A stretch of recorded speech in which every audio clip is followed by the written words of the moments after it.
first time I set a fire, my father slept 20 feet away. The smoke stretched toward the sun. The burning was tight in my throat. The smoke disappeared, and I wondered how it felt.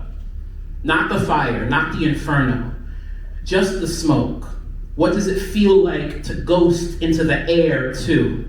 The second time I set a fire, I put the kindling down in my bathroom, prepped my fire pit, and I tried to light the blaze, but my body did not spark, did not ghost itself into vapor, did not turn into blaze. No one told me what to do when the attempt fails, when the spark fails to light, when all I wanted was for you to remember me, because I'm trying to make myself into a memory, because all of my memories are my enemies. I lay there, cold and unburning, begging for God to look at my void of a body and create and say, let there be light. 3.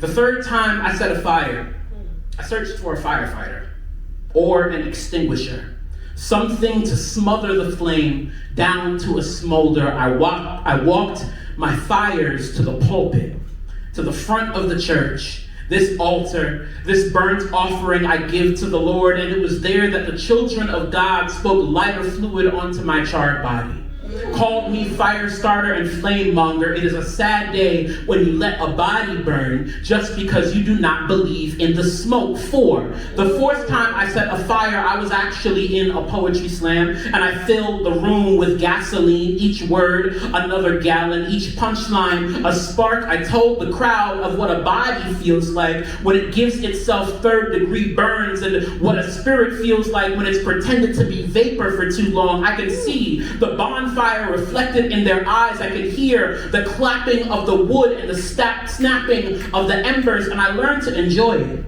I learned to enjoy leaving this burning cross on my own front lawn, a violent grace to the men who would look at me and say, this is what healing looks like. This is what a beautiful blaze looks like, and I'm trying to reconcile this. The way that I have made every stage into a gas burner, and I carry each poem as a match. This is what happens when you only know one way of burning, one way of purging, one way of purifying the dead parts of you into ash. 5. The fifth time I set a fire, I was in therapy. It was a Friday. I created a fireplace.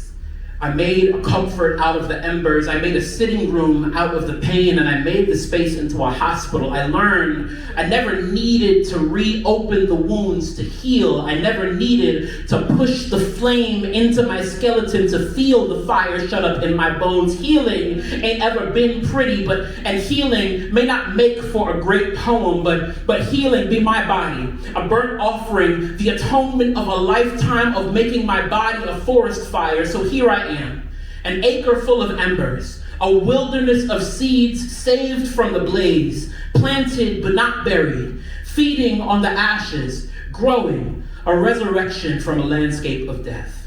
Poem.